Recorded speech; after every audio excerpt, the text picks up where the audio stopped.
In George Orwell's 1984, Emmanuel Goldstein is less a man than a mechanism.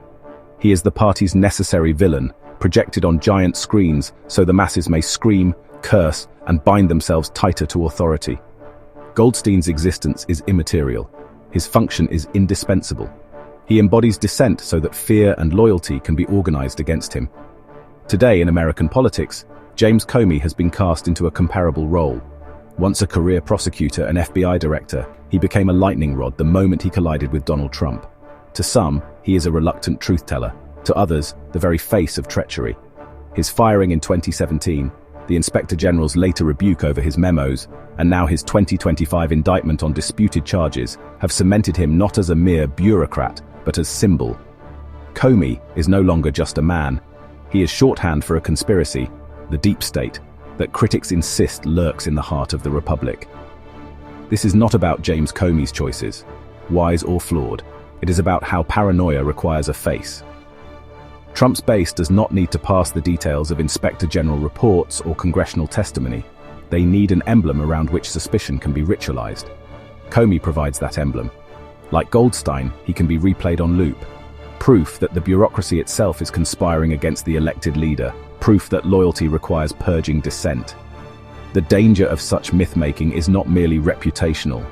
It corrodes public trust in institutions by substituting personification for analysis.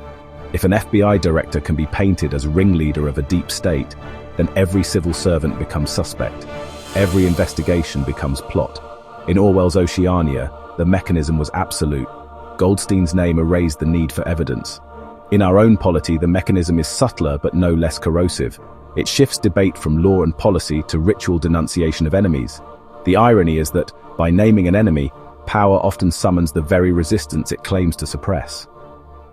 Goldstein's imagined brotherhood feels real because the party insists it must exist.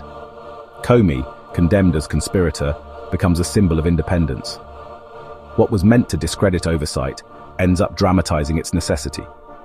The United States is not yet Oceania. Plural voices still contest the script. Courts may yet dismiss weak charges. Journalists may yet uncover scandals. And voters may yet penalize the abuse of prosecutorial power.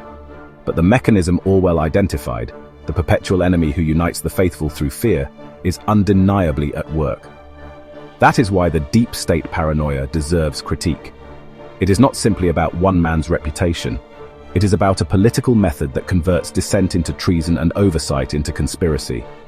Goldstein was invented to keep hatred alive. Comey has been repurposed to do the same. If citizens accept that ritual without question, then the Republic risks trading analysis for scapegoats, and truth for a perpetual 2 minutes hate.